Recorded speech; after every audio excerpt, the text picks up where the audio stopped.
Internet پر کسی چیز کا اشتہار دے کر بیچنا، مثلا موبائل، کمپیوٹر، لیپ ٹاپ، الیکٹرانکس وغیرہ کی چیزیں، جب گاہک آئے تو بازار سے خریدنا اور پھر کسٹمر کو آن لائن بیچنا کیسا ہے؟ اس کی کمائی حلال ہوگی یا حرام؟ جواب: واضح رہے کہ ایک شخص کسی دوسرے کو وہی چیز بیچ سکتا ہے جو بیچتے وقت اس کی ملکیت اور قبضے میں موجود ہوتی ہے، لہذا صورت مسئولہ میں دراز یا انٹرنیٹ پر صرف تصویر اشتہار دے کر گاہک کو کوئی چیز بیچنا، بعد میں وہ چیز کسی دکان وغیرہ سے خرید کر دینا جائز نہیں، اس لیے کہ بائع بیچنے والے کی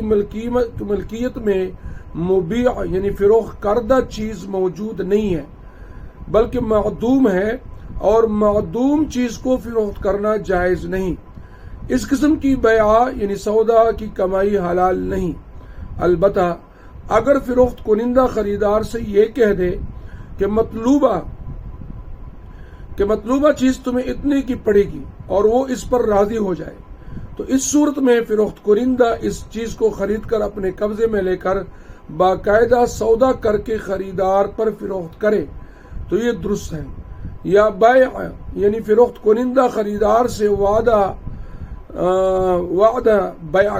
کر لے کہ میں تمہیں یہ چیز اتنی قیمت میں فروخت کروں گا، تو یہ صورت بھی جائز ہے۔